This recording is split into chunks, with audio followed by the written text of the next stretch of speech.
DC Council approves bill allowing children to get vaccines without parents' consent. A bill passed by the DC Council on Tuesday would allow children as young as 11 to obtain vaccinations without their parents' consent. Under the legislation, if a doctor determines that a minor is capable of informed consent, they would be able to seek government-recommended vaccinations their parents object to on religious grounds. They also could get vaccinated against the human papillomavirus, which is recommended for older children but opposed by some parents because the virus is sexually transmitted and they object to their teenagers having sex.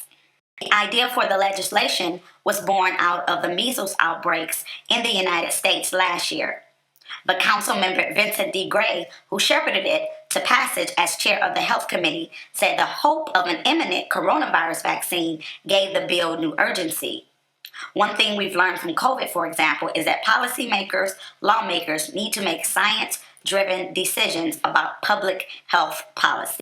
Councilmember Trayon White Sr. voted against the legislation. White, who was a 12-year-old son, says his 11-year-olds as too young to make independent decisions about their medical care. Parents have a fundamental right to direct the upbringing, education, and care of their children, White said. Before claiming that vaccines, which are generally safe, are a risk to children's health, White cited the National Vaccine Injury Compensation Program, which has been used by conspiracy theorists, notice their use of that word, to argue that vaccines are dangerous. Medical professionals in schools should not be permitted to coerce impressionable minors into procedures capable of causing injury or death behind their parents' back. The bill, as originally proposed by Councilmember Mary M. Shea, included children of any age, but it was revised to children 11 and older. This is Councilmember Mary Shea, who was the council member who wanted no age restrictions on children being able to consent to vaccinations without their parents.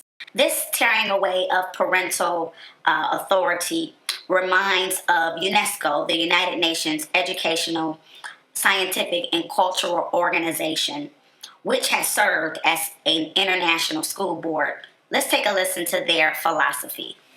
In 1949, UNESCO published a 10-part series for teachers entitled Toward World Understanding.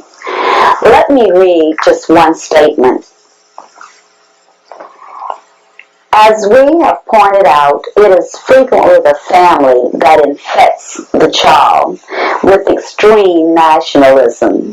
The school should therefore use the means described earlier to combat family attitudes. That's UNESCO. This is not happening. This is here. Did you ever imagine there will be a time in our world where the rights of parents are being traded in for the rights of doctors in schools? This is an intentional eroding away of the family, which is part of the planned agenda. The target is our children, our young, impressionable children with their phones in hand all day will be coerced to take the vaccine without the parents' consent.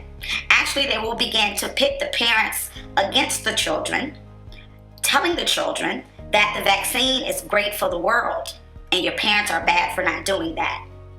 Listen, people, our families are at stake, and if we don't stand up and fight, there will be no family in the near future.